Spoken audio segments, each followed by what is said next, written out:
Welcome to the Bear Talk, your go-to Chicago Bears podcast where a father and son break down all things Bears from Soldier Field to Sunday showdowns. I'm your host, Dylan Weaver, and I'm joined here with my dad. How you doing, Dad? Doing great. How about yourself, Dill? Not too bad. Just another training week down in the books.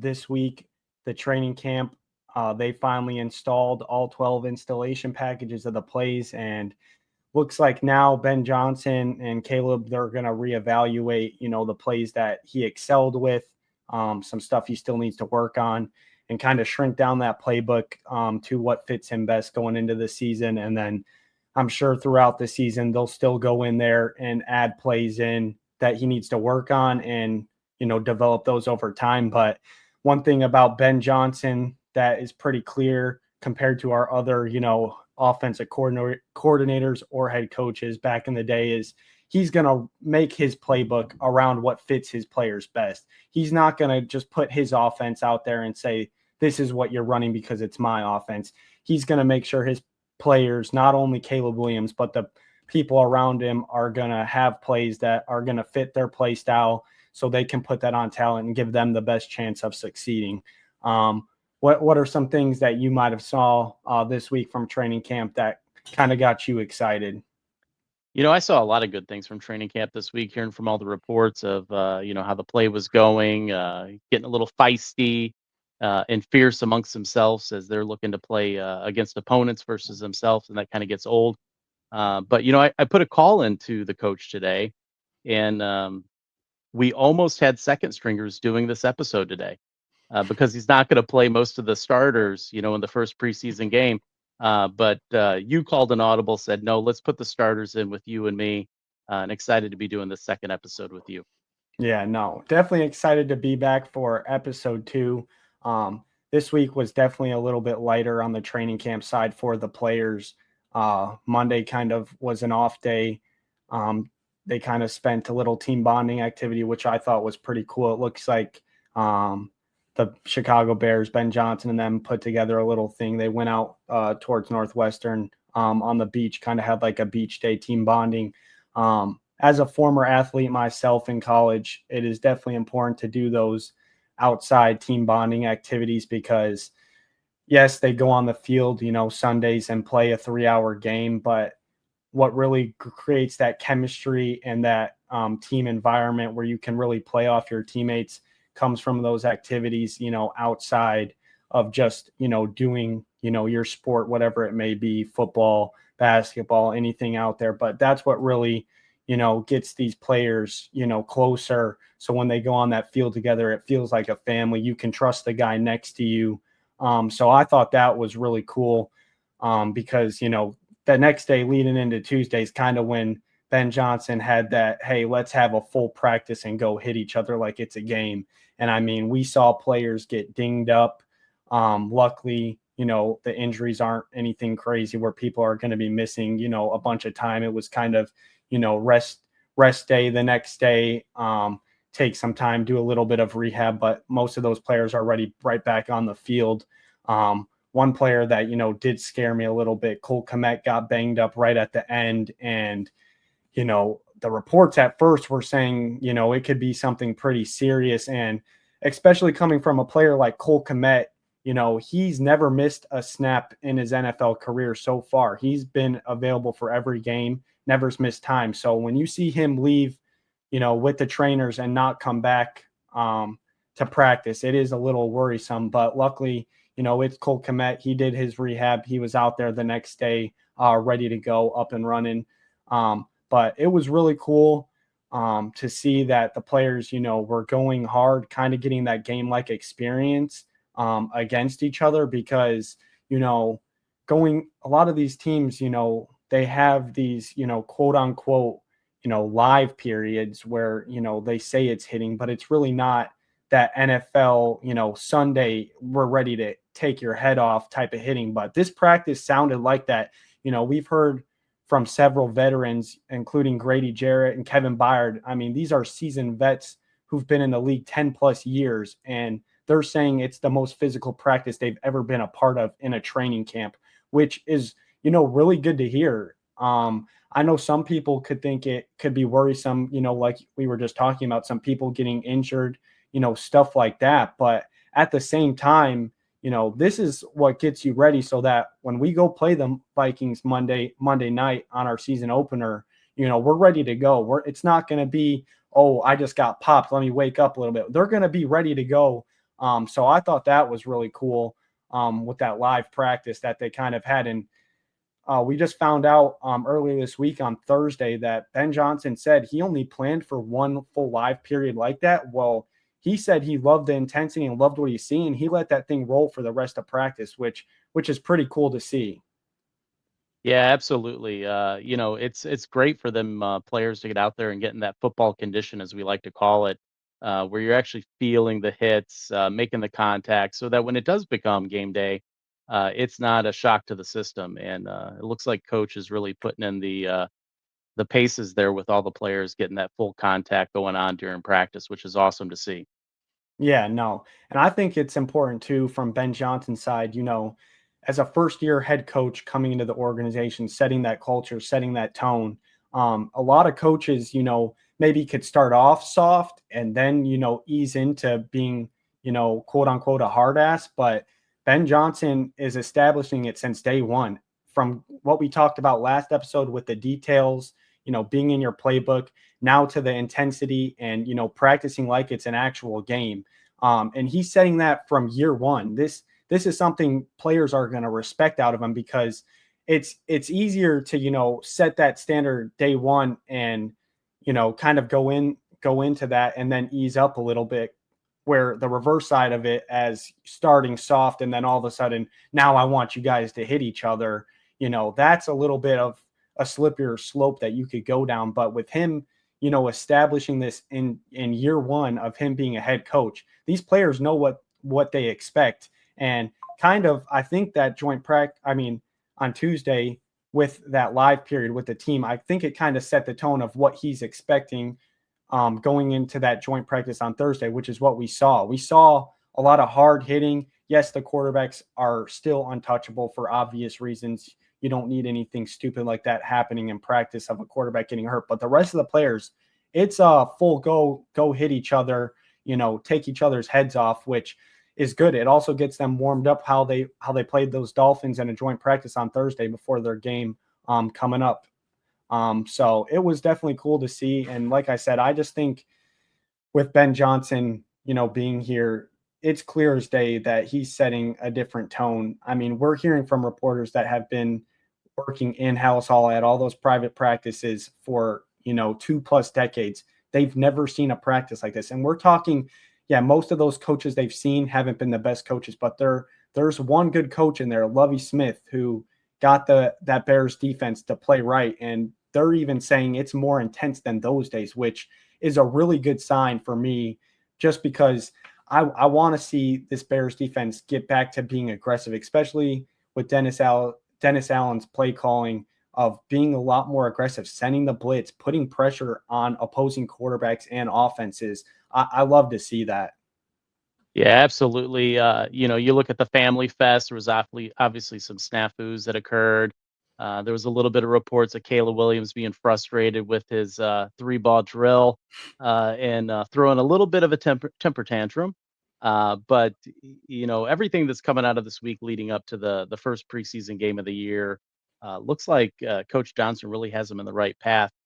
I'll disagree on his approach to the preseason game, and we'll get into that later on. But everything's looking pretty good from what Coach Johnson's doing, the players and how they're reacting, and then obviously, the reports that we're hearing from this week, from the joint practices and the individual practices and the hitting. And you're right about that Lovey Smith bit, where they talked about some of the hardest hitting they've had since that era. From the reporter's perspective, and that's good news to hear. So hopefully we continue that intensity as we ramp up for week one. Yeah, no, definitely excited. And kind of like you hinted at earlier too, with the players, kind of getting in those skirmishes and that Tuesday live practice. I think, like you said, and these players are getting sick of hitting each other and they finally want to go hit somebody else.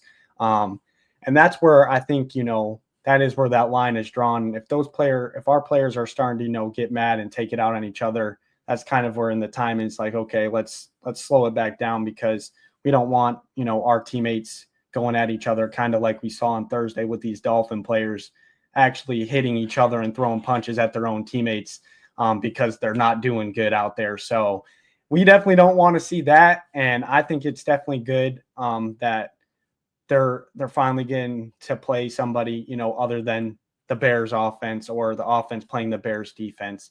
But let's jump into the depth chart. They did release this earlier this week on Monday, of the 2025 first Chicago Bears depth chart. And there are a couple of key takeaways in this. I will, put in quotes, don't, you can't look at this too like this is official.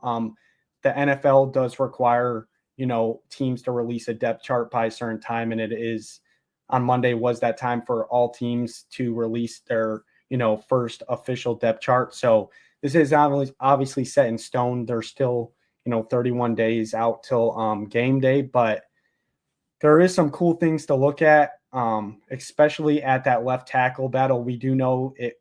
Ben Johnson has made it pretty vocal that there is a three-player battle at that left tackle position between Braxton Jones, Ozzie Trapillo, and Karan Amagaji. Unfortunately for Karan Amagaji, he got banged up earlier in the week, and he's missing time and still hasn't returned to practice. So looks like it's now down to a two-man battle, which, to be honest, I think that's what it really was. I think Ben Johnson was just trying to give, Karan a fair shot. He is still a second-year player, developing last year. He shouldn't even have played. He was coming off that injury that he was dealing with in college, and was kind of supposed to have a redshirt year last year. But then obviously with Braxton Jones' injury and no left tackle depth, Karan kind of got thrown in the fire, which was kind of unfair to him. But you do see when you look at this, Braxton Jones is listed with the first team with the starters, and Ozzie Trapillo is listed as the backup, which is really interesting because all the reports coming out of training camp is Ozzie Trapillo's getting the majority reps with the first team. He looks like the better left tackle at the moment. And it looks like it was his job to lose. And, seeing this first depth chart, obviously I said you can't look too much into it. They just got to really release, their first, team depth chart. But I did think it was a little interesting because, you heard a lot out of training camp that, Ozzie Trapillo was, dominating, and it was really his job to lose. And I kind of agree with those reports, because this isn't just, a fifth round pick like Braxton Jones was. This is a second round pick they used to get this guy. And second round picks aren't there to sit on your bench. They're there to go play and, be an impact immediately. Yeah, they're going to have their up and downs in a rookie season, but they're supposed to be ready to go and be out there and join your team. How do you feel about seeing that? Yeah, depth charts for me, especially the first one that gets released, is I take it with a grain of salt.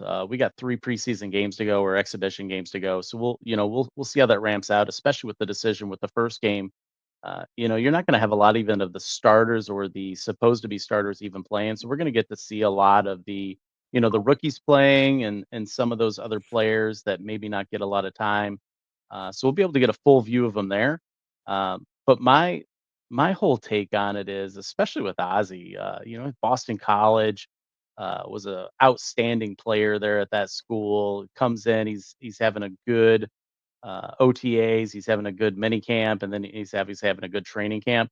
So it's going to be exciting to watch him, this afternoon on the game with the Dolphins, to see how that works out, and we'll see what happens with him and Braxton Jones. Um, I I like Ozzy. I mean, Braxton, serviceable last year, but keep in mind we did give up 68 sacks last year. So some of that's on Caleb, but a lot of that's on the line. So it'll be interesting to see how the Joe Tooney and the Drew Dahlman, and then with Ozzy in there, and Darnell Wright, how we maybe solidify that, and with the ball getting released quicker. I think Ozzy's got a good shot at maybe taking the first spot on there.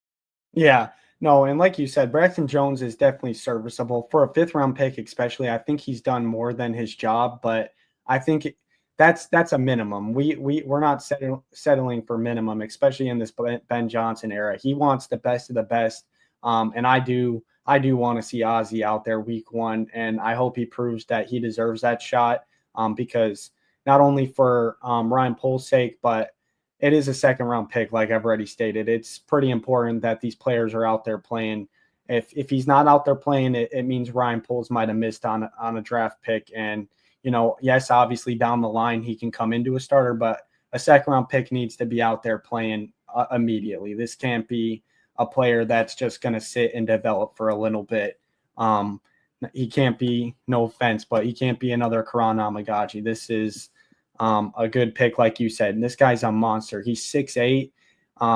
And a lot of people are comparing him to Kyle Long, and I think part of that's just due to the number. He is wearing Kyle Long's number Careful. 75. But I'm just saying that's what the reports are. They're comparing him to, Kyle Long. And Kyle Long has even stated, I've seen him on ESPN 1000 talking earlier this week about Ozzie Trapillo. He really likes him. He said he uses good fundamentals, looks like a smart player out there, has a good frame. I think the one thing with him that he's going to have to work on, just from being 6'8", he's going to have that bend in his knees a lot more than a normal lineman just because of his height. He's going to have to get low to match these defensive linemen's pad level to make sure he has the leverage on them to, steer them where he needs to go. So I definitely think that's going to be one of the things he's going to have to work on. But this guy seems like a really smart player.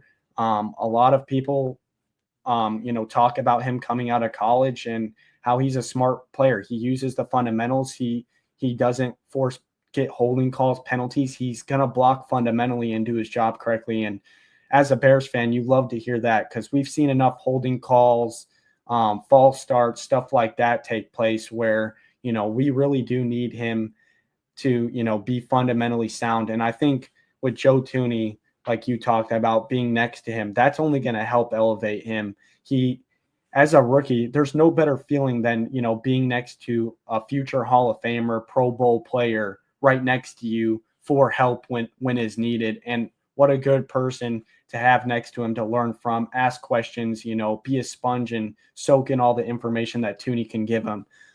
Especially too with Thuney. Last year at Kansas City, their tackle went down, and Joe Thuney actually had to go out and play tackle. So Joe Thuney, yes, he's a guard, and that's where his Pro Bowl status comes from, and what'll go down in the Hall of Fame as. But he's also played tackle last year, so he can give him some tips and tricks, and it will be relatable for Trapillo. And I'm sure it makes his confidence so much higher having a guy like that next to him. Yeah, and don't forget Ozzie too. I mean, he was first team All ACC in 2024 and second team in 2023. So he's had a good college career. Obviously, performed at a high level, and especially enough to be drafted in the second round to the Bears. So all that support around him from veteran leadership will be great. But he comes to the team with a pretty good pedigree in itself, and of the long family tree. Um, I don't know if I would, put a lot of stock in Kyle Long with his recommendation there. Not that he wasn't great when he was healthy, but healthy was the key for Kyle Long when he was with the Bears. Yeah, still nonetheless, though, when he was healthy, he was a great player. Yeah. Great player on that O-line. But let's shift on down. I wanted to talk one thing on the defense too, because like I said, these depth charts, they're almost pretty obvious of what you can expect. But like we just talked about with Trapillo and Braxton Jones, that one was a little interesting. There is another one on the defensive side that was a little bit different. Ruben Hippolyte, our fifth round pick, the reports were, before training camp and OTAs when the pads weren't on, Ruben Hippolyte was flying around the field and making plays all over the field, in the backfield, in the passing game.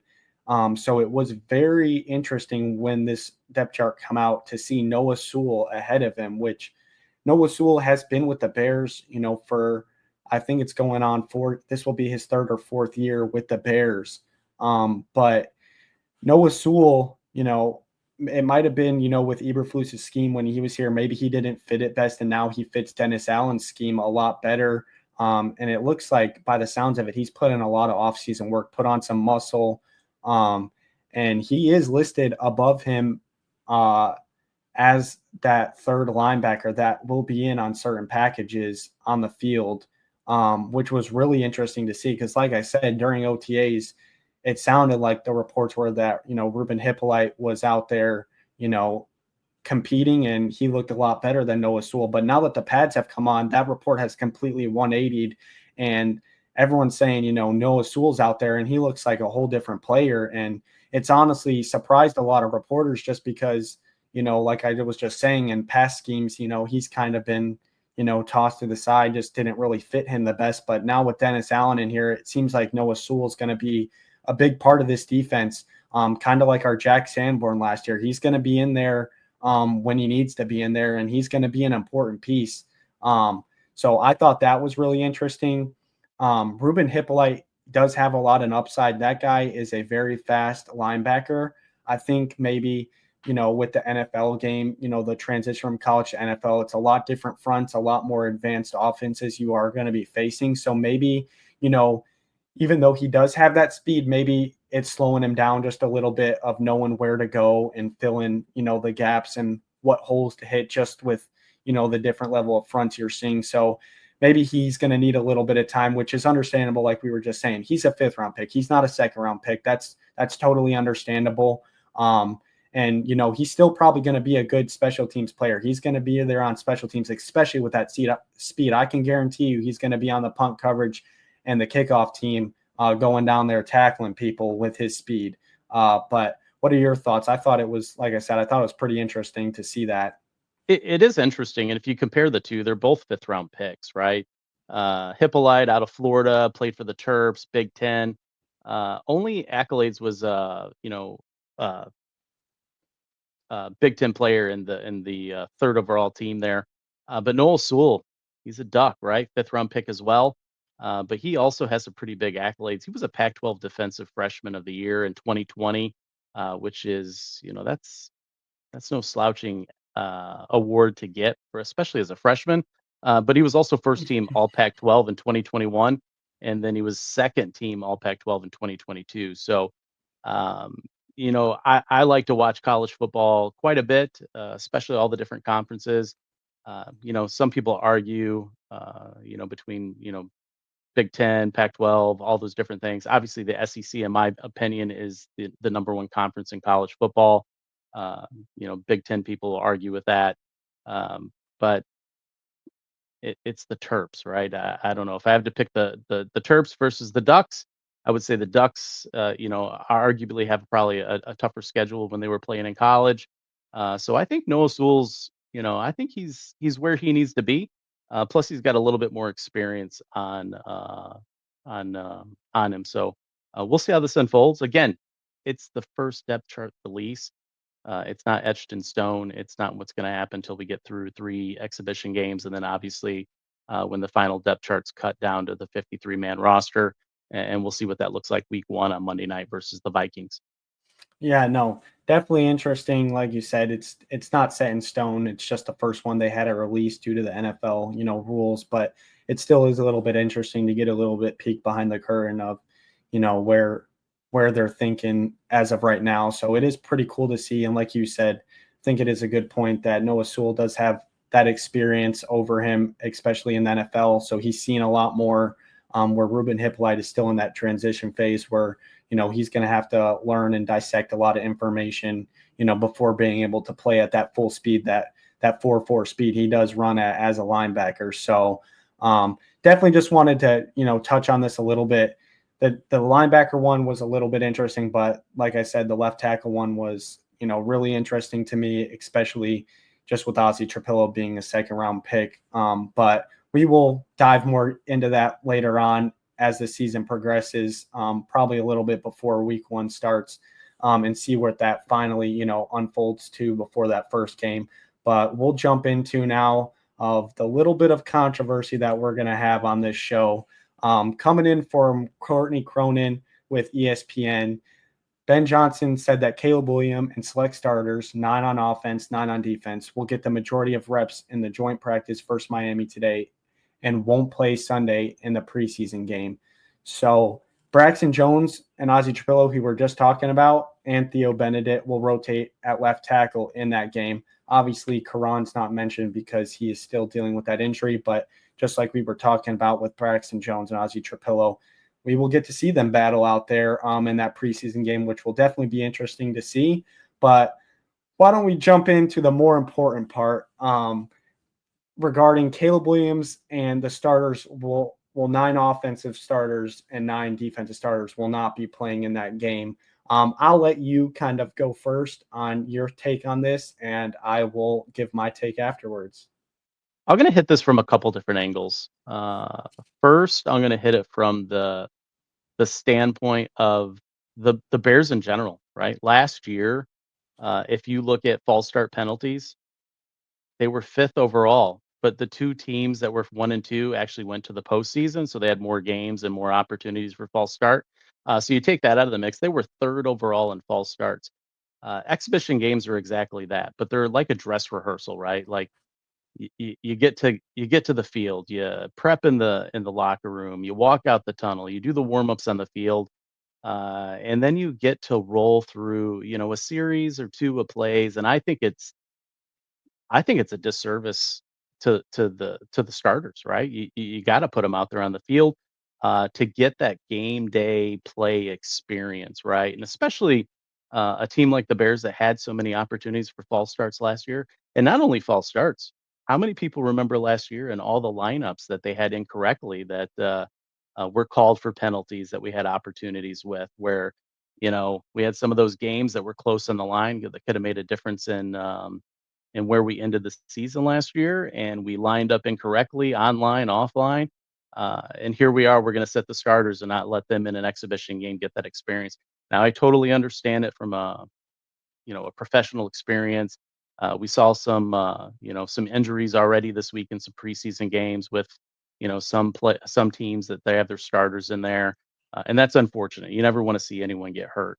But I think it's an exhibition game. You go out there, you let the starters, at least 1 or 2 series, and let them, go through the motion and the rhythm of the game, and that's part of preseason, right? Especially for a team like the Bears. It's not like we're, a Patrick Mahomes or um, a Philadelphia Eagles who won the Super Bowl where you're all pro and you don't need that practice because you're, a professional in your spot that you're in. Um, but for a team like the Bears and the record we had last year and the mental mistakes that we had last year, I think it's I think it's a disservice to the team. And that's my one angle. I'm going to take it from a totally different angle too. My second angle. So this is a father-son show, right? I'm going to tell you right now, in order to go to a Bears game, if you're a dad, you probably got to sell an ankle, maybe a shoulder, and donate some blood and potentially raffle off a kidney because to go to a regular season game, it's 300, 400, $500 just to sit in the upper section of the stadium. Now, while that's awesome, there's nothing that will beat the experience of going to Soldier Field, going to a tailgate, taking your family there. But you do have to take out a second mortgage, and with the interest rates the way they are these days, probably not a good feeling for a lot of dads out there who are like, "How am I going to fund this?" So, and if you look at a preseason game, you can get there for 30, $40, which is a good deal, right? If you want to take your young family to a game, get them to experience it, and more importantly, that the young son or the young daughter can watch a Caleb Williams and a Cole Kmet and the starters, right? The 9 on each side of the ball get to play because those are the people that they're rooting for, anyways. While they don't understand like you and I the behind the scenes and the backstories of the depth chart and all the different little storylines that are playing out with who's good or who's on the cutting block. So from two standpoints, right? And I understand you don't want your starters hurt. But at the same time, if you're a Caleb Williams, you got a $40 million contract, right? Earn the 40 million, go out there and do your 1 or 2 rounds of series out there in the preseason game, and you play that first game, and then the second game you play a quarter, and then the third game you let all the people that are on the depth chart that started, that just got released, so that you can finally make the cut down to the 53-man roster. And I know it's tough, right? It's a 17-week season. Granted, there's a bye week in there, but the NFL continues to want to stretch out the season, um, because it's good for ratings, right? I mean, you you got to subscribe to 23 different services now to watch a football game, and fork out 2,500 bucks just to subscribe to them all. So I understand all the different angles of it, but I think from a father's standpoint, um, you know, kind of disappointing to take your son to a game or your daughter to a game, and they're watching Billy Bob from the undrafted free agent out there playing. So I'll turn it over to you. That's my take from it from a father standpoint. I know you're a little bit more of the X and O's and understand that a little bit better than I do. So I'm curious on your take of it. Yeah, my take, I have a couple of reasons why I'm okay with this. Um, I did kind of want to touch on what you said first, though, regarding your first take. You did bring up last year the false start pre-snap penalties that were happening, and this is a good, dress rehearsal, like you were saying, to get out there. Just make sure the system and the process is smooth. It doesn't got to be fancy plays, but just make sure you're out there. You're used to it. You get in a little bit of a rhythm, make sure you're functioning on a good basis, and then get out of there. Maybe if it's a series or two, um, I understand. But regarding those pre-snap penalties from last year, I don't want to talk about last year too much. But we had a offensive coordinator in here that didn't make it no more than a quarter away through the season before he was fired. It's Ben Johnson. We've already seen he's harping on details. He's making sure the stuff is getting ran the correct way. And if it's not, you're going to line up and do it again until you do it right. We didn't hear Shane Waldron doing any of that last year. So that is understandable to get him out there. The reports are in training camp, they are still having pre-snap penalties. Ben Johnson's offense does involve a lot of shifts and motions and making sure, Caleb is hiking that ball at the right time in those motions, so these false starts do not happen. And they've been happening. They're getting cut down from the start, but they are still happening. Some delay games in there too as well. So I do understand that side of it. I just think with the practices as live as they're going already, and with the joint practice, with the Dolphins this week, I do just think you know they can figure that out in practice. That's not something they need to be out there for preseason for.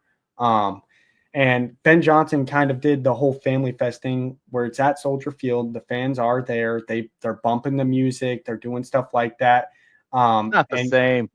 I mean, it's not the same, but one thing, that he did do that has never been done with the Bears, at least in recent history, is he did it like a real game. The players stayed in downtown Chicago in their hotel rooms, and did that whole pregame process if they were having a home game, which is a bunch of stuff the head coaches haven't done in the past. And I mean, it's a little thing, but that little thing goes a long ways. Like you said, it's that dress rehearsal part of it, of just especially for the rookies and the younger players that might not be used to it. Yeah, they've played, in the big games. Like maybe you can say it doesn't apply to Colston Loveland, playing up in Michigan, in the big house, and the other players that have played, like Luther Bird in the SEC in those big environments. But for other players, it could be a big deal to them. Get those jitters out. So I think it was really cool how he did that. But I'll kind of jump on my side of it on why I understand this decision. Um, it has to do with, like you kind of said, the injuries. I do, it just scares me. As a former athlete, kind of like I said in the beginning of the show, I've lost teammates before in scrimmages and fall scrimmages before our season comes in. We're talking torn ACLs, knee injuries, stuff like that, where they're out for the season from a scrimmage. And I understand injuries can happen, whether it's practice or a real game or a preseason game. It can happen anytime, and that's the risk you take as an athlete. But I just don't want to risk it in a game that doesn't count. So I totally understand that. from an injury side of not wanting to play him. However, Ben Johnson did speak a little bit more on this of why the reasoning of why the starters aren't going to be playing specifically this game against the Dolphins. And it has a lot to do with that the joint practice that happened on Thursday, the first team got 90% of the reps. And Ben Johnson said himself, the starters in this joint practice are going to get more reps and more scenarios than they would actually get if they did play in a preseason game. So that point is understanding. If they're getting more reps against another team's ones in a joint practice where they're still doing live hitting, yes, the only factor is Caleb Williams cannot be touched. They can't rip him to the ground like it would be in a game, but everything else is exactly a simulation of a game in these joint practices. They're hitting each other. They're taking each other's heads off. So they're getting more reps in this joint practice. And on the other side, the Dolphins aren't going to be playing their starters either. So it's kind of like, what's the point of, being out there?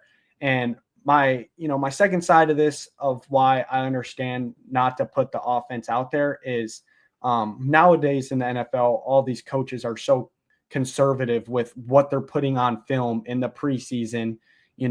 They do not want to show their hand. So they're running basic plays that really aren't going to be what they're going to be running in a game. So what does that help, a quarterback? He goes out there. Yes, I understand from the system side of hiking the ball, doing all this, but as advanced as Ben Johnson's offense is, he's not going to put in all those shifts and motions that he would in a normal game plan because he doesn't want to put that stuff on film for other people to see. And it's like if you're going out there and practicing something that you're not going to actually do in a game. You hear that saying all the time, practice like you play. If they're not going to actually run those plays in the real season, then what's the point of putting them out there other than, for, like you said, just the dress rehearsal part of it. So that's my side of it. I do understand both sides. I understand getting him out there, get the jitters out. And Ben Johnson did confirm that the starters will be playing in one of the preseason games, whether that's a series or two, whether that's a quarter, whether it's a half, they will get that experience. I just think personally with this joint practice that they had with the Dolphins this week, he weighed in with his coaching staff the options, and it made more sense not to play him because the ones are going to get a lot more reps in that joint practice. So that is my side of it. I get it, and I know you can't talk on the father side of it, but from a father standpoint, I got to throw that out there. If you're a dad or a mom, you work 40, 50, 60 hours a week, you're taking your kid to a game, and that is the one you can take them to. You kind of want to see them out there. Now, Family Fest, you're right. They do that. You've attended Family Fest yourself. It's a great time that the Chicago Bears organization puts on. 23,000 people attended this last Family Fest. There's arguably some controversy of how many people were in the stadium due to the number of people the stadium can hold. And you had Lollapalooza in town. You had the Cubs game going on the north side. So, there was a lot of competing interest happening. Um, I just, for me, based on the Bears, the history of the Bears, if you haven't won a Super Bowl since 1985, I'm paying you $40 million a year. You get out there. Well, not 40 million a year. 40 million for your 4-year contract with a 5th-year option. You get out there and go through the motions and put on a good show for the fans that are coming out to the game.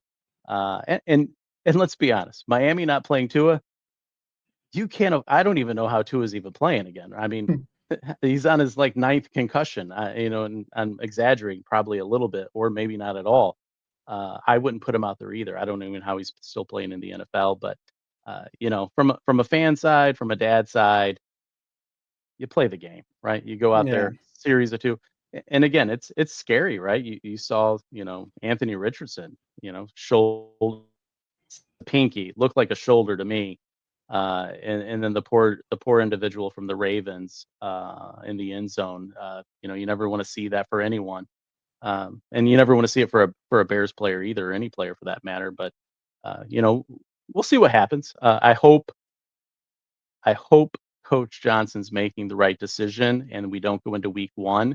Because if we go into Week 1 on Monday night and it's false start, uh, you know, wide receiver lined up inappropriately, then I got to question, was it the right decision? And I hate to, play, in the rearview mirror, but that's ultimately what it'll be for that scenario when we get to week one, because everyone's got to go through preseason. You think about I mentioned all the streaming services out there, right? We can remember, I think it was, Prime that picked up the NFL for Thursday night games, and that first broadcast they had, it was a little rough, but it was their go at it. So, even the broadcasters have got to go through a little preseason action. You get the teams through it, the concessionaires at the stadium, they got to go through preseason, security's got to go through preseason, all of it to make sure that that first week of NFL action goes how it should go with the entertainment value and the competitiveness it should be. So hopefully he's making the right choice. I did have a other small thought on potentially why he's doing what he's doing. Over the last week or so, we've heard about the frustration of Caleb Williams and the passing, the false starts. Um, and Ben Johnson is a crafty coach, right? From an offensive minded coach, we've watched a lot of his trickery when he was with the Lions. And so I was really thinking about, is all these reports of Caleb true out of, training camp? And I go back to the play that they ran where Jared did the stumble. You remember that Stumble play? bum. Yep. Stumble bum, right? Little trickery action. Is Ben Johnson that much of a mastermind that he's intentionally having Caleb, do these outbursts while he's throwing, to the net, to put that in there so other teams maybe aren't prepping as hard for when they have to play the Bears based on our schedule this year? I think, maybe that's a little far fetched, but it was just a thought that ran in my head, Yeah, that as might a fan. that definitely might be a little bit of a far fetch. Caleb Williams did talk this week a little bit about that video, and that's what social media is nowadays. A lot of stuff gets blown out of proportion. You see a video and people run with it. He kind of touched on it. The drill is more, yes, you want to be accurate, but they're aiming to hit that bottom left side of the net. The ultimate goal is to hit the net. They're simulating, if they're getting the quick snap, throwing the ball without the laces, like if it was going to be a quick screen play, or, let's say a guy comes free running off the edge and you got to hit, you're running back in the flat. It's more of a simulation of that. Yes, it's, obviously you want to be accurate, but the main goal is to hit that bottom left side of the net, where the player would simultaneously be catching the ball. So it's kind of a simulation. They're throwing the ball without the laces. It's kind of quick, get it out. And it's funny. The one video that goes viral is, him not hitting one of the nets, but, the video of him the same day, just a different rep of it going 5 for 5 about drilling the ball boy right in the head that's sitting behind the net. That one doesn't go viral though. It's all the negative stuff, but, like we kind of said, the media runs with things. I don't think Ben Johnson is, intentionally having him have these outbursts. I just think, that's Caleb Williams. We've seen it, dude. This guy is a competitor. He wants to win. And when you're at that high level, his expectation, he said for himself, is to be the best quarterback of all time. He said it. He wants to be the best quarterback. So when you strive for those goals, you are going to have a high bar. And when that bar isn't met, you're going to, break out in frustration. And I think that's, cool to see. A lot of people, say it's not good. You're the leader of the team. It's your character, reflects on other people. And I wouldn't say he's necessarily getting down on himself where he's hanging his head and, reflecting. You just see that stuff where, he's pounding his hands or slapping his thigh. He's getting mad that he didn't execute it the way he wanted to. And that's really cool to see from a player. Nothing makes you excited, as an athlete, is seeing your teammates, get upset when they don't do things the right way and them wanting to fix it because they know they could have done it better. I'd rather have a guy like that than a guy that just, walks off, say, yeah, I'll get the next rep. Like, we'll be good. No, this guy is hard on himself. And I think we're seeing it too with Ben Johnson. Like, the guy is throwing the whole kitchen sink at him. Ben Johnson said it earlier this week when, asked about the installs, how much he's throwing at Caleb. He says the volume of this is more than he threw at when he first came to Detroit with Jared Goff. So, and you're talking Jared Goff, he was in his 6th year when he came to the Lions and was working with Ben Johnson. Caleb Williams is in year 2, and Ben Johnson saying he's throwing more at him than he did a 6th-year player that was already kind of established in the league. So he's throwing the kitchen sink at him, and he's kind of seeing what he could do best and what he's going to excel at, like I kind of talked from the top of the episode. And from there he's going to narrow it down, and not necessarily you hear narrow it down like everyone gets scared of that term, like he's dumbing the offense down for Caleb. No, he's not dumbing it down. He's just going to be running plays in the beginning of the season that he knows Caleb can excel at and can execute at a high level.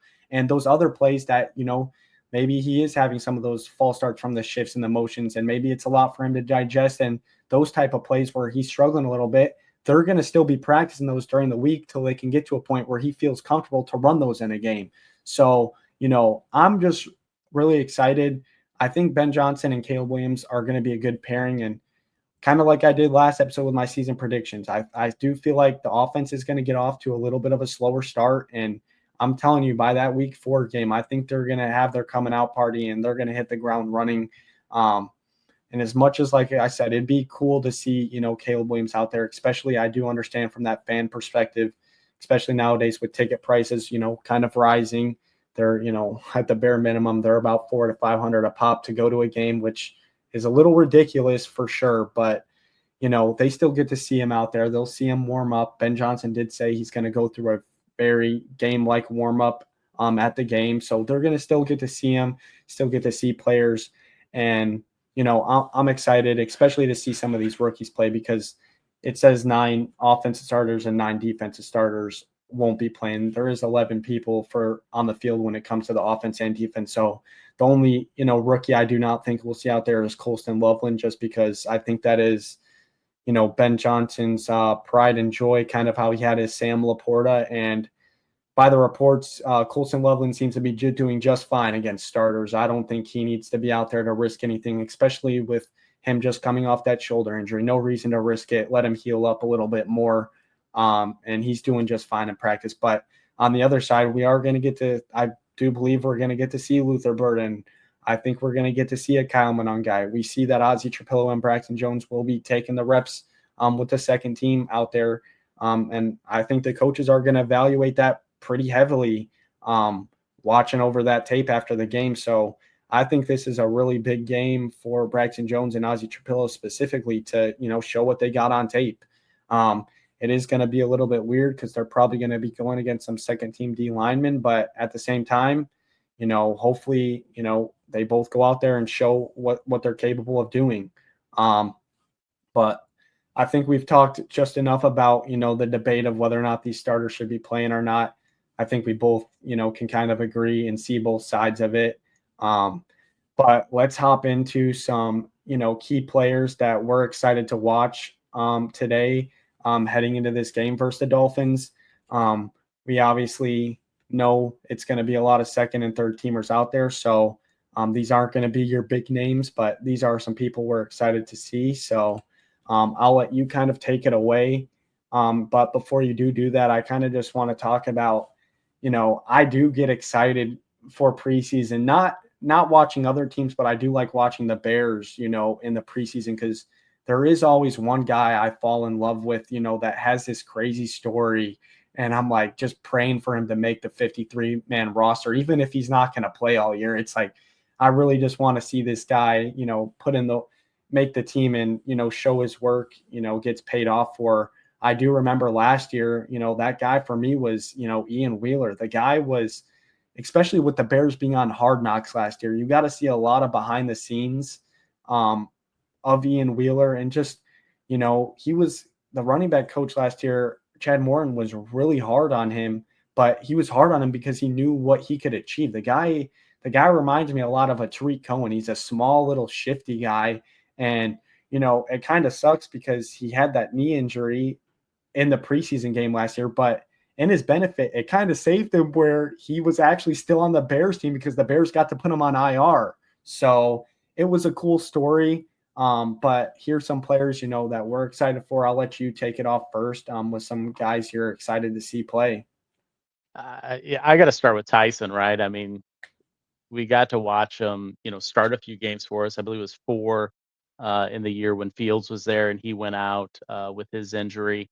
Uh, Tyson's just has a very cool story, right? You if you know anything about him, which I'm sure, I know you do, and I know most of the people listening do as Bears fans.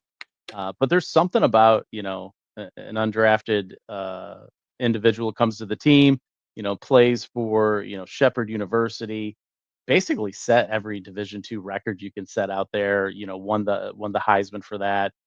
Everyone knows the story of his dad, in the father-son show, right? How can you not appreciate the father-son story that they have and that they share with the world? Is they've been on a lot of different podcasts and a lot of different interviews that they've had.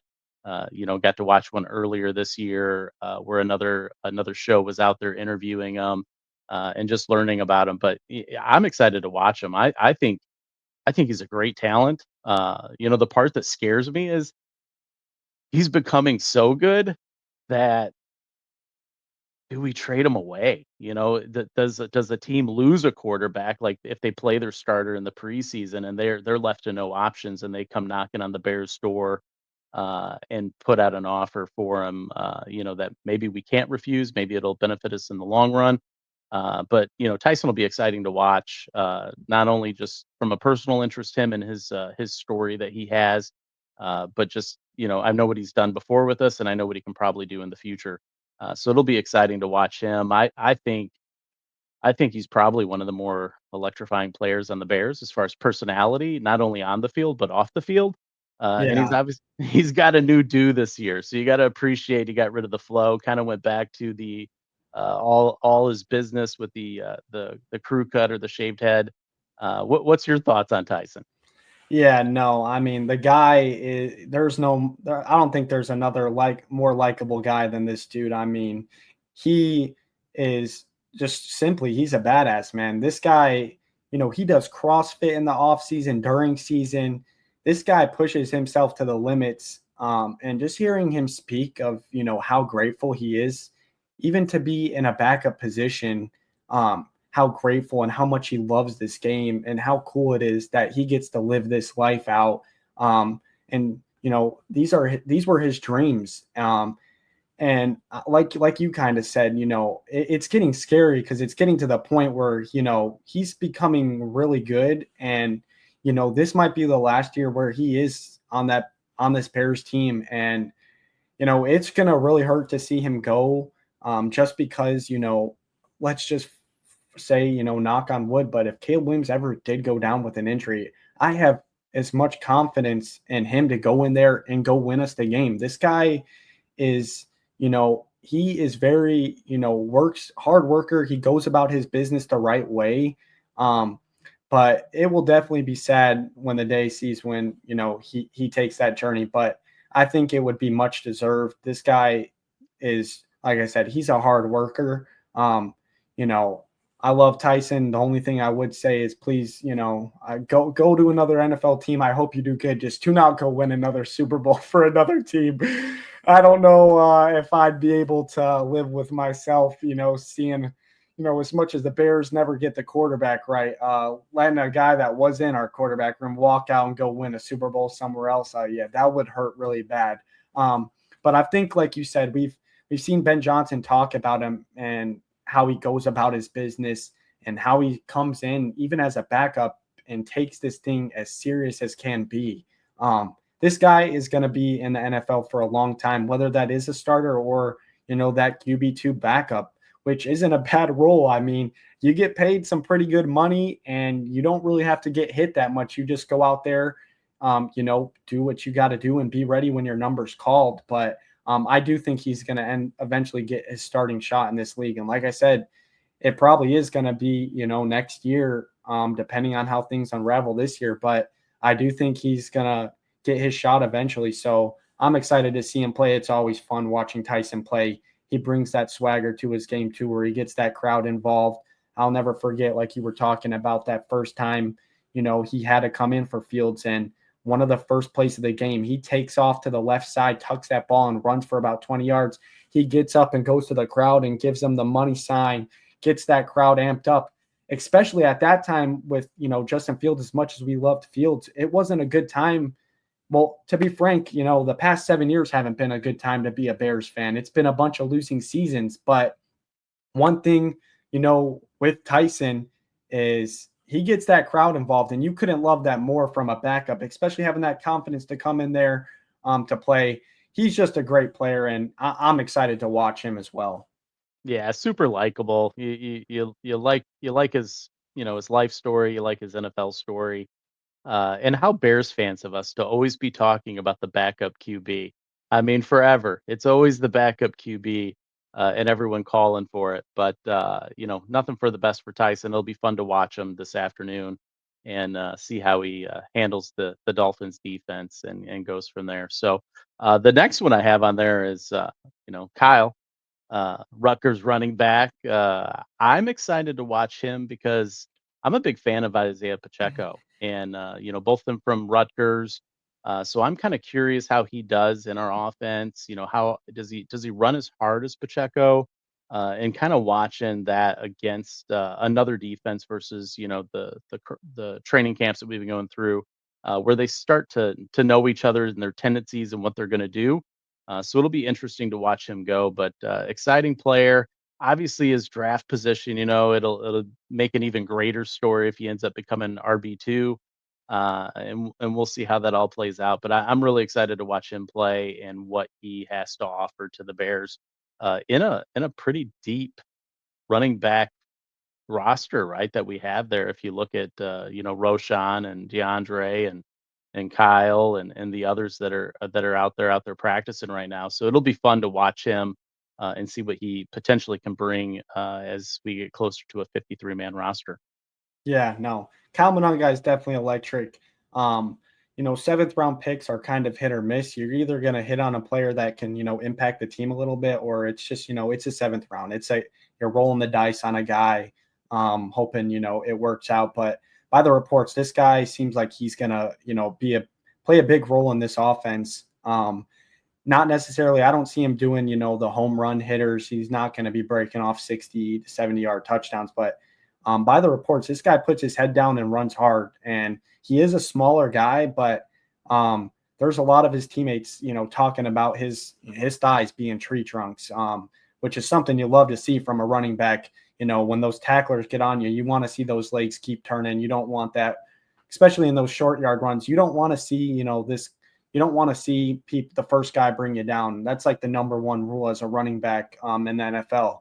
Yeah, you got to make a guy miss, and when that first guy does get you wrapped up, your job is to fall forward. And I think he's going to play a crucial role. I wouldn't say necessarily the red zone, but I do think from the 20 to 20, that middle of the field section, when it is those third and threes, third and twos, I think he's going to be the guy that's out there getting that ball in his hands and running with his head down, because like we kind of talked about last show, with just some of the rookies that we drafted, Kyle Monangai being one of them. This guy led the Big Ten in rushing. We're talking the Big Ten at Rutgers. He wasn't running behind the Ohio State, Michigan offensive line. He's running behind the Rutgers offensive line, and that's impressive. That stat alone is impressive. So I'm definitely excited too, because one thing with running backs in training camp too is you can't really get that game like feel. Like, yes, there is that hard hitting, but you can't really get that feel of how they're going to really run until it gets to these preseason/season games. So I'm really excited. I Due to the training camp not being able to post as much videos anymore this year, with the Chicago Bears, I'm excited to see how he runs. I've heard a lot about him, and I'm just finally ready to see some action with him. Yeah, you brought up the rushing record there in the Big Ten, and you heard me earlier in the show talk about, I'm all SEC when it comes to collegiate athletes transitioning to the pros, but the Big Ten's been known for some great running backs, and so he was all Big Ten in 2024, first team, and then second team all Big Ten in 2023. So he's got a history of being a good running back, and we kind of know what the Big Ten can produce for running backs. So it'll be interesting to watch him. So I am excited about that. Granted that the starters aren't starting, but if I got to watch someone, I'd be excited to watch him on Sunday. Yeah, no, without a doubt. And kind of like you said, just talking back on the Big Ten. The Big Ten is known for those running backs, those bigger backs. Where that's where I feel like the SEC is a little bit different. It's known for the passing game, ball in the air, and the defense is a little bit more. But the Big Ten is always, you have the Penn States, you have the Ohio States, you have the Michigans, you have the Rutgers we can put in there, I guess, for Kyle Monangai. But we have those running schools where they're running power O or power I formation, and they're running right up the gaps. They're saying, "Come stop us." So I'm definitely excited. Very good. And my third one that I'm excited to watch, and we've touched on this earlier in the shows. We talked about the depth chart is with Ozzy Trapillo. Um, it'll be interesting to see that battle, how that plays out, especially with the three of them rotating there at left tackle. And as any Bears fan would know, we've always been talking about the line. Any quarterback we've ever had, we've said, get him a line so we can protect him. And the left tackle being one of those important positions. And the Bears did a lot of work this year in the offseason with the free agent acquisitions that we have, obviously in the draft with Ozzy. There was a lot of, gasps for air when we drafted this individual. But the more that we hear about him, more that we research on him, and what we're seeing at a training camp, sounds like he's going to be a contender. So it'll be really, really exciting to watch him and what he, brings to the table. Granted, they're probably going to be playing against some second string on the defense of Miami, depending on how they play it out. Not wanting to injure any of their star players either. So it will be an interesting matchup. And how do you really grade that if it is versus some second stringers? But it will be good. And again, he's first team All ACC 2024 and second team in 2023. So he's got a pedigree as well at those positions on the line. But I, I think it's going to be interesting, especially the storyline between him and Braxton. Right? I mean, I know we touched on it, but it's going to be exciting to kind of watch that all play out and how it's handled. Yeah, no, for sure. I'm excited. Like I think we've talked about it a good amount when we're going through that depth chart, but I am really excited to see both Braxton Jones, but more specifically, I'm excited to see Ozzy Trapillo. Kind of like I touched earlier, just being a second, overall draft pick. I'm super excited to see him, get out there and show what he can do. Um, like I said, I just think it's his job to lose ultimately. I think if he goes out there, plays a good game, he's going to be a part of that, offensive line, especially, when you think a little bit deeper into it with the Braxton Jones side of it, he's on a contract here. Left tackles are the second highest paid position in the league. They're pretty important. They're out there mostly protecting the quarterback. It's a pretty big position, and just with what Braxton Jones showed, like I said, he's been serviceable. But where the left tackle market is at and that type of money, I just think they're gonna go put Trapillo out there. Not only just for that reason, I think he deserves it, and he's a great player. But just with him being in a contract year, they're going to have to commit at the end of the year whether to pay him or not. And I think it's more valuable knowing that Braxton Jones more than likely isn't going to be here for the future after this. He'll still be in the NFL off to another team, but I think it's important to get this rookie out there and build that cohesion with our interior line where that veteran experience is with the Joe Tooney, Jonah Jackson, and the Drew Dahlman. So I don't want to talk too much more about it, but I am excited to see Trapillo out there finally in some action, hoping to see some pancakes out there, running some people over with his big frame, but super excited. All right, looks like you got Ruben and Noah. We talked about them earlier as ones that you're spotlighting. Um, what else do you want to dive into on them? Yeah, no, kind of same thing with the Trapillo Braxton Jones thing. I'm just excited. They're probably both going to be out there with the second team. They're probably going to be both the linebackers in there, the Mike and the Sam out there. I'm just excited to see how they play. Ruben Hippolyte's just kind of fun. That's what our preseason's about. In these games is seeing your rookie, your draft picks out there, playing games, seeing how they compare. You hear a bunch of reports, but it's one thing, to actually see the player, put this on tape and see how they're going to play. I'm just excited to see the competition between the two of them. And I'm really excited to, all the hype I've been hearing about Noah Sewell and how he looks like, a really developed player that we didn't see much under Eberflus, at least in his system. So I'm excited to see him because, to be honest, we haven't got to seen him much outside of like special teams. I think um, the craziest stat was he was non-participant, like not dressed for more games than the snaps he played last year, which is crazy. I think he played 5 total defensive snaps last year, and he was like a non-participant for 9 games or something where he didn't dress. So to go from that to now, being in that Jack Sanborn role like last year, of now he's going to be in for probably about 20 to 25% of those defensive snaps throughout the season. Like he's going to be in a good portion of those. So that turnaround, and like we kind of talked about, it could be due to scheme, it could be due to a lot of things, the offseason work he put in. But sometimes all it takes is a different coach to come in here, see your value, and you might just fit their scheme a lot better. And I think that's the case with him.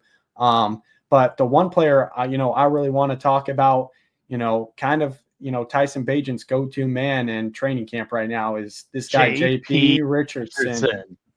Yeah, he's electric. He comes in at 5'11, 195 pounds, undrafted.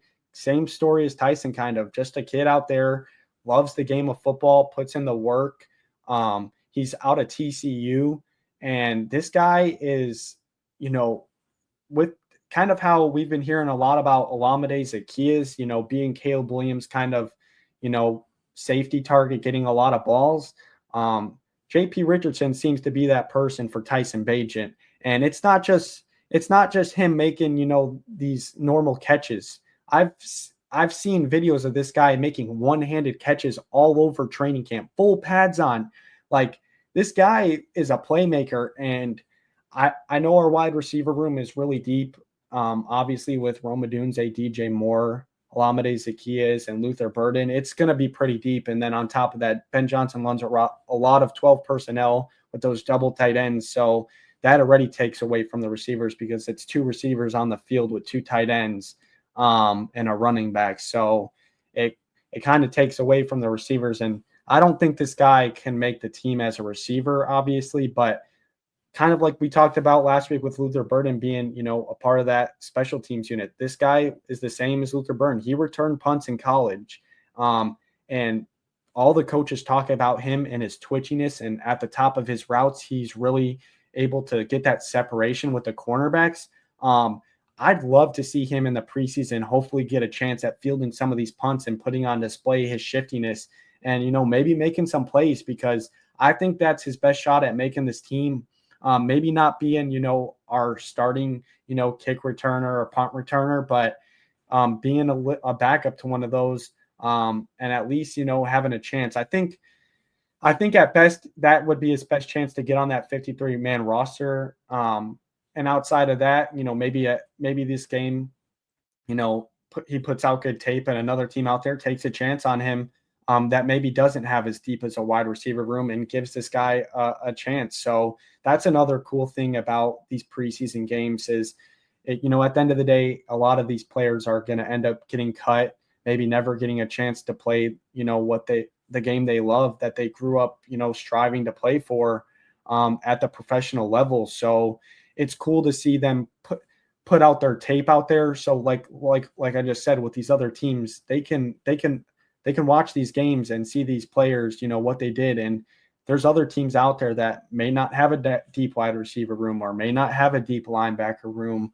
or maybe doesn't have a deep cornerback room, and they see other players play, and that's their chance to get picked up by these other teams and get another shot at doing what they love. So it's always cool to watch training camp and these preseason games. The preseason games, they get a little boring. You see a lot of mistakes out there. It's kind of a lot of, backups out there, trying to make some plays, and it's cool to see, but definitely rooting for these guys on the screen. It'll be cool to see them in action today. Yeah, I can't wait to watch the game. The exciting thing is football season's here, right? The NFL's done an amazing job over the years as the league's grown from what it was in the very beginning to, extending out the number of games in a year to making the NFL draft, a party. Everyone wants to attend it and, taking it from New York City, now expanding it around the country and in different cities each and every year to, behind the scenes with the different special shows that are out there. And now getting to watch, some of these young and rising stars who most of us have watched. If you watch college ball, it's always fun to watch them in college ball and see the transition to the pros. But the great news is NFL season's back, baby. Granted, it's exhibition, but we get through this and we're looking at week one, Monday night, Vikings, Bears. I can't wait. I can't wait. Yeah, no, it's definitely exciting. I'm super happy to finally, it's here. I feel like last week with the Hall of Fame game kind of setting in, and then this week with, we had games, Wednesday, Thursday, Friday, Saturday, and Sunday this week. So I'm just finally happy. It's, get into the swing of things. It's right around the corner. Now I'm just at the point though where I'm eager for that Monday night game. And like you said, when week one gets here, we're gonna have to watch everyone else and then go to bed, wake up Monday, wait all workday Monday for the game. But I feel like the wait will be worth it, especially considering, we're gonna be Monday night, 8 o'clock prime time national game. Everyone's gonna be watching. I think it's a perfect game to make a statement out there. For the Bears, but just finally excited. It's finally here, and excited, to keep doing this podcast, keep going out there, making more episodes, covering this team, and just ready for the season to start, man. Absolutely. Well, like always, I love talking football with you. I'm glad we talked about a couple memories with the family fest and some preseason games we went to. But more importantly, the more memories we're going to make this year as we continue on with this football season and having these talks with the Bear Talk Show. So good job on this one. I know we disagreed on a few points here and there. I wonder how Joe Burrow feels though, since he played in a preseason game and Caleb's going to sit. I mean, did Joe Burrow really need to go out there for a preseason exhibition game? But we'll save that for another time. Episode 3 is coming out next week. But with that, it's always fun, Dell. Appreciate the talk. And as always, go Bears. Yeah, no, for sure. Go Bears. Just please make sure we appreciate the support from the first episode. We got a lot of love and we appreciate that. If you're new here, please make sure to hit that like, follow, and subscribe button. Turn those bell notifications on to be updated when we release our next video. But like we said, we appreciate doing this. It's been a blast. We will catch you next week with the next recap against the Buffalo Bills. But for now, as always, bear Bear down. down.